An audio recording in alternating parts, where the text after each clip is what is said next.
남성 파트는 다 어디로 가셨는고? 전멸을 당했는데, 그런데 두 분이 10명 목을 하는 것 같다, 그렇죠? 하나님은 다 능력을 주시는 것 같아. 어쨌든 찬양대장님, 찬양대들 한번 회식을 시키든지 아니면 엎드려 뻗쳐서 빠따를 치든지 한번 뭐 둘 중에 하나를 한번 하셔서 여기 나오신 분들 말고 안 나오신 분들을 따로 불러서 화장실로 한번 들어가시든지 하십시오. 힘이 따르면 저도 부르면 동참하겠습니다. 예, 도대체 어디로 다 도망을 갔는지. 임명을 받았으면 오늘 그 동영상 그 설교 잘 해서 오늘 참석 안 한 분들에게 명단 다 주시면 제가 다 보내겠습니다. 오늘 제목이 주님의 좋은 일꾼이 되려면, 그런 제목인데, 좋은 일꾼이 될 수 있는 비결을 안 들으면 또 찬양대 빠질 것 같은데 어쩌면 좋노? 참 걱정이 앞서지만 주님께 성령의 교통함으로 멀리 있어도 그들에게 주님의 음성이 들려줄 줄 믿습니다. 할렐루야. 자, 앞뒤 좌우 사람에게 인사합니다. 제 옆에 앉아주셔서 감사합니다. 주님의 사랑으로 사랑합니다. 주님의 이름으로 축복합니다. 은혜 받을 줄 믿습니다. 오늘 우리 함께 은혜 받고자 하는 말씀의 제목이 주님의 좋은 일꾼이 되려면, 이런 제목으로 함께 은혜를 나누겠습니다.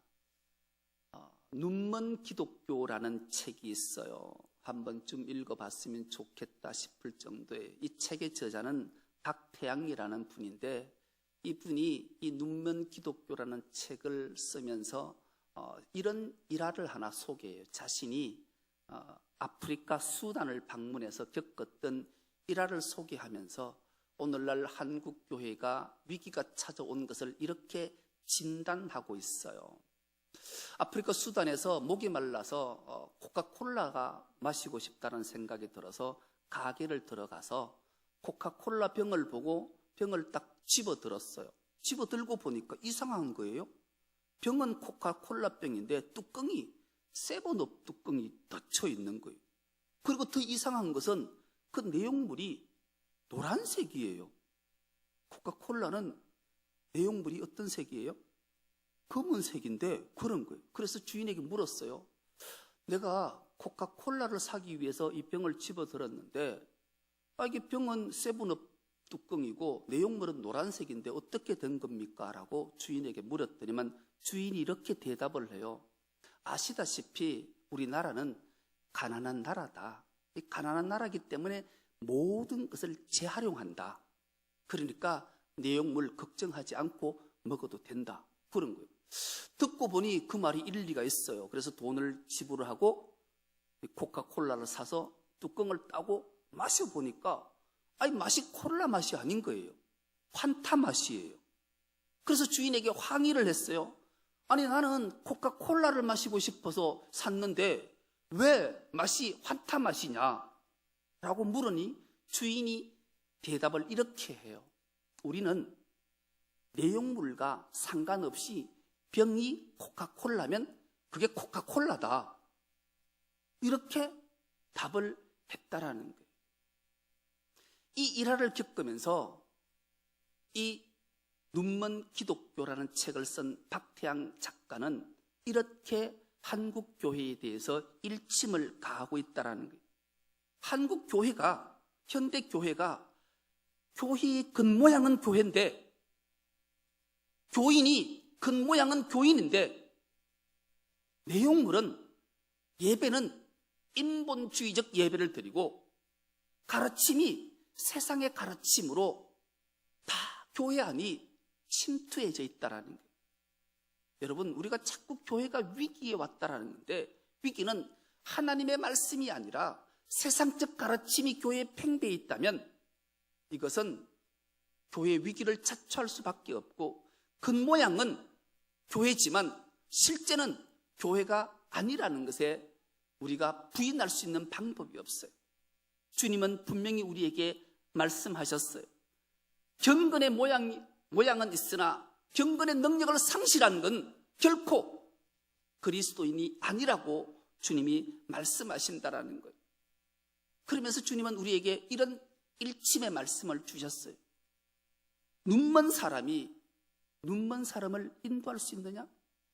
그럴 수 없다. 눈먼 사람이 눈먼 사람을 인도하면 둘이 다 구덩이에 빠질 수밖에 없다라고 주님은 분명히 우리에게 말씀해 주셨습니다.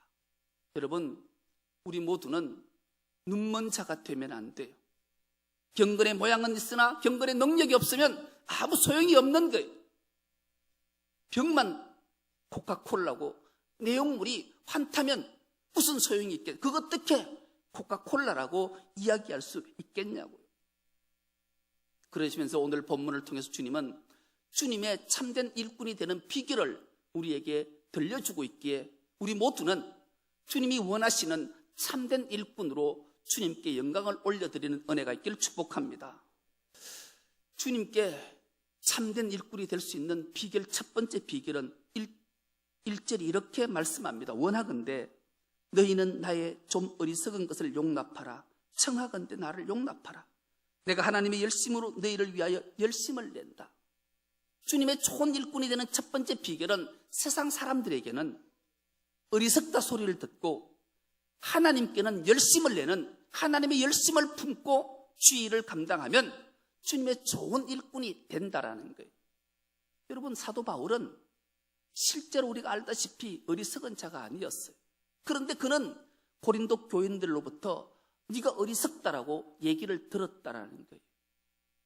여러분, 어떤 사람이 어리석은 사람인가요? 정약용이가 쓴 목민심서에는 좋은 목민간, 백성들로부터 존경을 받는 목민간에 대해서 세 단계로 나누었어요. 상급과 중급과 하급을 나누었어요. 상급 관리는 자기가 정말로 맡은 직임을 잘 감당해서 선한 판결을 해서 덕을 세워서 선을 베풀어서 나라로부터 녹봉을 받으면 쓰고 남으면 남는 것을 그대로 나라에 반납하는 것을 상급관리다 그래요. 중급관리는 자기가 선하고 덕을 세우고 마땅한 일을 했는데 절반만 받는 자를 중급관리라 그래요.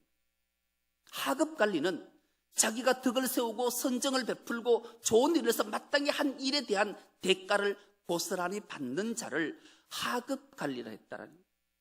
여러분, 오늘날 우리나라에 하급관리만 있어도 나라는 태평성대를 누리는 거예요. 모든 사람들로부터 존경받는 거예요. 그런데 상급관리가 되면 어리석다라고 말하는 거예요. 여러분, 사도 바울이 왜 고린도 교인들로부터 어리석다라고 칭함을 받았는가? 사도 바울은 고린도 교회에 목회를 하면서 사례를 받지 않았어요.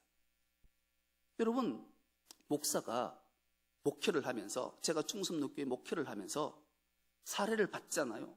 이걸 안 받으면 여러분들은 저에게 뭐라고 하시나요? 이야, 우리 목사님 훌륭하다 그러시나요? 아니, 그러셔야 돼요.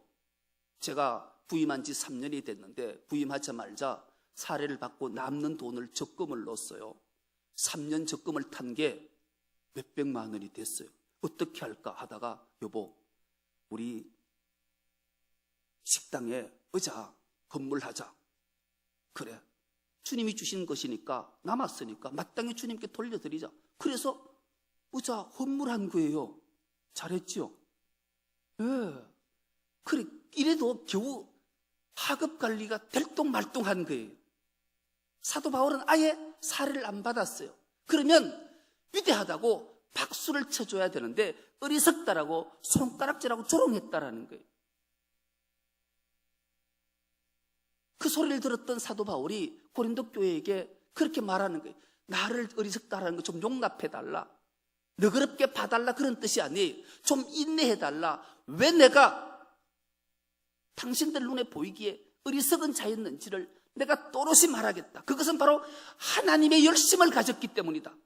하나님의 열심을 가지고 교회를 열심히 섬기기 위해서 내가 그런 마땅히 받아야 될 사례를 받지 않았다라는 거예요. 여러분, 사도 바울은 그렇게 열심으로 주의 일들을 감당했다라는 거예요. 사도 바울이 어떻게 이 일을 감당할 수 있었는가는 오늘 본문에 그 내용이 나와 있지요. 내가 고린도 교회를 사랑하지 않아서 그런 것이 아니라 내가 목회할 때 비용이 부족했지만 너희들을 어렵게 하지 않기 위해서, 너희들에게 고통을 주지 않기 위해서 마게도냐 지방에 있던 많은 교회들이 십시일반으로 나에게 목회비를 보내줬기에, 선교비를 보내줬기에 굳이 고린도 교회에서 사례비를 안 받아도 목회를 할 수 있었기 때문에 그렇게 했다라고 밝히는, 그 모든 일은 하나님의 열심의 마음이 나에게 있었기 때문이라는 거예요. 여러분, 하나님의 열심이라는 게 무슨 말일까요? 하나님의 열심이란 말은 정확하게 원어적 해석을 하면 하나님의 질투의 마음이 사도 바울에게 밀어넣어졌다, 그런 거예요. 하나님의 질투의 마음이 사도 바울의 마음에 밀어넣어졌기 때문에 내가 어리석게도, 너희들의 눈에는 어리석게도 사례를 받지 않고 주의 일을 감당했다라는 게, 그 어리석이 무엇이었을까요? 고린도 교회는 온통 거짓 사도들이 들어와서 온통 교인의 마음을 미혹한 거예요. 정말로 사람의 마음을 녹일 만한 미사여구를 써서 마음을 미혹해서, 사도 바울은 진짜 사도가 아니다, 사도 바울의 설교를 들어봐라, 사도 바울의 말이 얼마나 어눌하나, 저것도 설교를 하나, 그러니까 사례비 안 받는 거야. 설교를 해도 무슨 말인데 알아듣지도 못하는데 어떻게 사례를 받겠나, 그래도 양심은 있네, 이렇게 사도 바울을 모함했어. 그러자 하나님의 열심이, 하나님의 질투가 사도 바울의 마음속에 밀어넣어져서 어리석게도 사례를 하나도 받지 않고 주의 일을 묵묵히 잘 감당했다라는, 하나님의 열심이 있었기 때문에 그 어떤 핍박과 조롱과 멸시와 천대가 와도 사도 바울은 굴하지 않고 주의 일들을 감당했다라는 거죠. 여러분, 주님의 좋은 일꾼이 되는 비결은, 여러분이 나는 주님의 좋은 일꾼인가, 좋은 일꾼이 아닌가를 판가름하는 건 쉬운 거예요. 내가 주의 말씀대로 살기 위해서, 주님이 주신 직분과 사명을 잘 감당하기 위해서 애쓰는데 주위에서 어리석다, 조롱하다, 손가락질 받으면 여러분은 주의 좋은 일꾼이, 그래서 절망하지 마십시오. 주님의 위로가, 주님의 은혜가 임할 줄 믿습니다. 또 하나, 주님의 좋은 일꾼은 왜 하필 나입니까? 왜 하필 나입니까? 라는 자기의 자발적 고백이 터져나오면 주님의 좋은 일꾼이, 왜요? 예수님께서 왜 하필 나입니까를 토해내셨기 때문에 그래요. 예수님은 천하디천한 인간을 몸을 입고 이 땅에 오셨어요. 오신 목적이 뭐예요? 인류의 모든 죄를 대속하시기 위해서 십자가 지는 길이었어요. 예수님은 겟세마네 동산에서 땀방울이 핏방울 되도록 기도하면서 하나님을 향해 부르짖던 말씀이 뭐예요? 왜 하나님 하필 나입니까? 왜 내가 십자가를 져야 합니까? 그러나 하나님은, 그래, 하필 네가 십자가를 져야 인류의 죄를 대속할 수 있다, 이 말 앞에 주님은 순종하고 십자가를 지셨기에 우리 모두가 죄사함 받고 구원 얻은 줄 믿습니다. 주님이 사역에 막바지 때 이를 때 주님은 제자들을, 12제자를 데리시고 주님의 고향을 찾아가셨어요. 예수님이 제자들을 데리고 주님의 고향을 왜 찾아갔을까요? 내가 이 땅에 메시아로 왔던 걸 자랑하기 위해서요? 구세주라는 걸 밝히 드러내서 영광 받으시려고 고향을 찾으셨을까요? 아니, 주님은 전지하신 분이, 그런 분이 당연히 배척받고 조롱받고 멸시받을 것 아시면서 예수님의 고향 마을을 찾아가셨던 거예요. 어김없이 그 고향에 가서 많은 기적을 베푸시지도 못하고 배척을 당하시고 조롱당하시고 쫓겨나셨어요. 제자들은 또렷이 주님이 당한 모습들을 보게 된 거지요. 왜 그런 모습을 보였을까요? 주님이 그 일 후에 12제자를 둘씩 모아서 세상을 향해 파송을 하셔요. 너희가 세상에 복음을 들고 나가면 꽃다발을 받고 영광을 받을 것 아니라는 것을 알게 하시기 위함이에요. 세상에 나가면 조롱을 받고 박대를 받고 핍박을 받고 배척을 받는 것 미리 주님이 다 보여주시고 제자들을 파송시키셨다라는 이 일을 사도 바울은 너무나 잘 알았어요. 그래서 사도 바울은 다메섹 도상에서 주님을 만난 이후에 주님이 자기에게 부어주셨던 사명을 감당할 때 그의 여정은 정말로 피눈물 나는 여정이었어요. 40에 하나 감한매를 5번이나 맞았고 태장을 3번 맞았고 강의 위험과 바다의 위험과 파선의 위험과 강도의 위험과 동족의 위험과 돌에 맞고 얼마나 그 인생 여정이 피눈물 나는 고통의 고난의 길이었는가. 그 길은 사도 바울에게서는 십자가의 길이었어요. 어떻게 그 길을 갈 수 있었을까요? 주님이 그 길을 가셨기 때문에 사도 바울도 그 길을 갈 수 있었던 거예요. 주님, 왜 하필 나입니까? 그렇습니다. 주님, 내가 아니면 안 되기에 주님, 제가 이 길을 가겠습니다. 그렇게 결단했던 사도 바울은 위대한 사도가 되었던 거예요. 여러분, 주님은 우리에게 각자에게 사명을 주셨어요. 우리를 부르시고 사명을 주신 것은 여러분이기 때문에 여러분이 해야 될 일이기 때문에 주신 사명이에요. 이제 다음 달이 되면 또 2017년도 일꾼을 세울 거예요. 여러분들이 일꾼이 세워졌을 때 불평하지 마십시오. 내가 왜 이 자리에 있어야 되는지, 왜 하필 나인지, 주님이 하필 나를 이 자리에 세우신 것은 주님의 뜻이 있고 나에게 주신 사명이구나를 감사하게 받으면 주님의 좋은 일꾼이 되는 거예요. 불평을 하면 좋은 일꾼이 안 되는 거예요. 여러분 꼭 기억해서 주님의 좋은 일꾼 되는 은혜가 있기를 축복합니다. 마지막으로 주님의 좋은 일꾼은 좋은 중매자가 되어야 돼요. 하나님 손에 붙잡힌 바 되어서 좋은 중매자가 되어야 돼요. 오늘 본문 2절 중반절에서 하반절은 이렇게 말씀합니다. 내가 너희를 정결한 처녀로 한 남편인 그리스도께 드리려고 중매함이로다. 할렐루야. 여러분, 우리는 주님께 좋은 중매자가 되어야 돼요. 여러분, 중매장이 하면 여러분 어떤 생각이 드시나요? 중매장이를 낮춰 부르는 말은 뚜쟁이라는 말을 해요. 그러니까 왜 이 뚜쟁이들, 중매쟁이를 비하할까요? 중매쟁이의 특색 중 하나가 거짓말을 잘한다라는 거예요. 조선시대에 중매쟁이의 거짓말 일화가 아주 재미있게 소개되어 있더라고요. 요즘은 뭐 중매를 해도 데이트를 해보고 다 사람을 다 알아보고 결혼을 하지만 조선시대 때는 그렇지 않았잖아요. 아니 지금으로부터 50년 전만 해도 얼굴도 모르고 시집 장가를 가던 시절에 중매쟁이가 중매를 해가지고 결정적인 역할을 하잖아요. 조선시대의 대표적인 중매쟁이 거짓말 항아 이런 거는 총각, 저 이웃집에 그 처녀가 총각이 좋아하는 피부가 백옥 같대.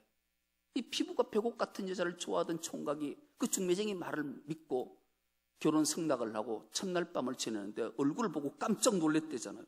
백옥 같은 피부가 아니라 까무잡잡한 데다가 주근깨가 온 얼굴을 다 덮었다라는 이 대표적인 거짓말. 여자를 남자에게 소개할 때 대표적인 거짓말이 이거였다 그래요. 여자가 키 큰 남자를 좋아하니까 처녀 저 아랫동의 총각이 키가 전봇대만해 얼마나 늘씬하고 멋인지 몰라. 그래서 그걸 믿고 결혼을 했는데 결혼하는 첫날 밤 가보니까 이 신랑이 삽자로만 하더라는 거예요. 이 중매쟁이의 대표적인 거짓말은. 또 하나 거짓말은 시집갈 때 그 윗동네 총각은 부자야. 밥 걱정하래 돼. 그 가면 소가 30마리가 있고 논이 30마리가 있으니까 시집가면 팔자 고치는 거라고. 시집 가보니까 소는 30마리는 간데 없고 병아리 5마리만 있고 논이 30마리라서 가보니까 성냥깍만한 논이 30개가 있더라는 거예요. 여러분 대표적인 거짓말이 그런 거짓말이라는 거예요. 그래서 이 중매장이 뚜쟁이들은 그런 거짓말에서 연결해주면 그게 복되겠냐고. 그런데 여기서 말하는 중매쟁이는 그런 중매쟁이가 아니 사도 바울 시대에 중매쟁이는 부모의 마음을 가진 자를 지칭할 때 쓰는 단어예요. 사도 바울이 하나님 앞에 이 중매쟁이가 되기 위함이었다는 것은 부모의 마음을 가졌다는 거예요. 그래서 정결한 신부를 주님께 결혼시키기 위한 그런 중매쟁이 부모의 마음을 가졌다는 거예요. 여러분, 교회를 사랑하는 마음, 주님의 좋은 일꾼이 될 수 있는 비결은 이 부모의 마음을 가지고 교인을 대하고 교회를 사랑하는 마음을 가질 때 참된 주님의 일꾼이 된다는 걸 우리에게 말씀하는 거예요. 여러분, 어느 부모가 자식을 키우면서 부모의 마음이 어떤 마음인가를 잘 보여주지 않겠냐고요. 부모의 마음은 자식과 논리싸움, 논쟁하지 않아요. 져주는 거예요. 왜요? 능력이 없어서, 힘이 없어서, 바보라서 질까요? 그렇지 않아요. 사랑해서 지는 거예요. 부모는 자식에게 지는 이유는 단 한 가지, 자식들은 기억하셔야 돼요. 내가 논리로, 내가 뛰어나서 엄마 아빠보다 많이 배워서 엄마 아빠가 내 말에 수긍해 주셔서 순종해 주는구나, 허락해 주는구나, 그런 생각하지 마세요. 아니에요. 여러분들보다 훨씬 부모님들은 지혜가 뛰어나신 분. 부모님들이 여러분 자식들의 말에 순응해 주는 것은, 허락해 주는 것은 사랑하기 때문에 그래요. 사랑하기 때문에 져주는 거예요. 그것을 기억해야 돼요. 사도 바울은 그런 마음으로 교회를 사랑했고 고린도 교인을 사랑했다라는 거예요. 이 모든 것을 용납해 달라. 그 이유는 바로 하나님의 열심, 나를 위해서가 아니라 교회를 위해서고 너희를 위해서고 하나님의 열심, 하나님의 질투가 내 마음을 사로잡았기 때문에 내가 이 어리석은, 너희들 눈 보기에 어리석은 행동을 하고 있다라고 말하면서 실제 내가 어리석은지 한번 더 들어볼래? 그러면서 3절로 15절까지 상세하게 자신의 입장을 말하고 있는 거예요. 가장 먼저가 너희들이 나를 어리석다 그것 중에 맞는 말 하나는 있다. 사실은 내 말이 어누다라는 것은 내가 인정한다. 내 말에는 부족하다. 그러나 내 지식은 어느 사도보다 대단하다. 다 데리고 와봐라. 어느 사도에게 내 지식이 부족함이 있느냐. 그리고 내가 너희들에게 목회하면서 사역하면서 복음 전하면서 돈 안 받은 것이 죄 지은 것이냐? 아니다. 그 비용은 마게도냐 지방에서 나를 도와줬기 때문에 그렇다. 그리고 목회하면서 비용이 좀 부족해도 너희에게 피해를 끼치지 않고 교회를 사랑하는 마음 때문에 내가 건금절약하면서 목회한 거다. 그거 다 너희를 위해서 한 거다. 그리고 내가 너희에게 살해받지 않았다 해서 내가 고린도 교회를 사랑하지 않았느냐? 아니다. 하나님이 아신다. 내가 얼마나 고린도 교회를 사랑했는지 너희도 알 것이다. 사도 바울은 그렇게 하나님의 열심으로 교회를 온전히 사랑했고 맡겨진 사명을 잘 감당해서 하나님께 영광을 올려드리고 주님의 좋은 일꾼이 되었다라고 자신을 소개하고 있는 거예요. 여러분, 우리 모두도 사도 바울처럼 그렇게 주님의 좋은 일꾼이 될 수는 없을까요? 그 비결은 앞에 세 가지 모두 없어도 돼요. 단 하나만 있으면 주님의 좋은 일꾼이 될 수 있어요. 그것은 바로 주님의 십자가의 구속함의 은혜를 체험하면 돼요. 사도 바울은 주님의 그 십자가의 은혜를 체험했기 때문에 그 골고다 언덕길 오르는 길 같은 자기가 도저히 지고 갈 수 없는 십자가를 당당히 지고 그 길을 갈 수 있었던 거예요. 교회의 좋은 일꾼, 주님의 좋은 일꾼은 십자가의 구속함의 은혜를 체험하고 경험하면 누구나 주님의 좋은 일꾼이 되는 거예요. 그래서 우리는 늘 하나님 앞에 간구하고 기도해야 될 제목 하나가 있어요. 주님, 날 위해서 십자가에 죽으신 그 십자가의 구속함의 은혜를 나에게 체험하게 시켜 주시옵소서, 경험케 해 주시옵소서. 그렇게 간절히 기도하면 주님은 반드시 우리에게 십자가의 은혜를 체험시키고 경험시켜 주실 줄 믿습니다. 그렇게 십자가의 은혜를 경험하면 주님 앞에 이렇게 고백하는 거예요. 주님, 나같이 미천하고 어리석은 자를 주님 사용해 주시옵소서. 주님의 도구로 사용해 주셔서 주님의 좋은 일꾼이 되게 하옵소서라고 기도하게 되는 거예요. 우리 중성교회 모든 건속들은 십자가의 은혜를 체험해서 주님의 좋은 일꾼 되어서 주님이 사용하는 모두가 될 수 있기를 간절히 기도합니다. 하나님 아버지 감사합니다. 주님의 좋은 일꾼이 되기를 원합니다. 그 비결은 주님의 십자가의 구속함과 주님의 은혜를 경험하는 길밖에 없습니다. 우리 모두에게 주님의 놀라운 은혜를 경험할 수 있도록 은혜를 더하여 주시옵소서. 감사드리오며 예수님의 이름으로 기도드리옵나이다. 아멘.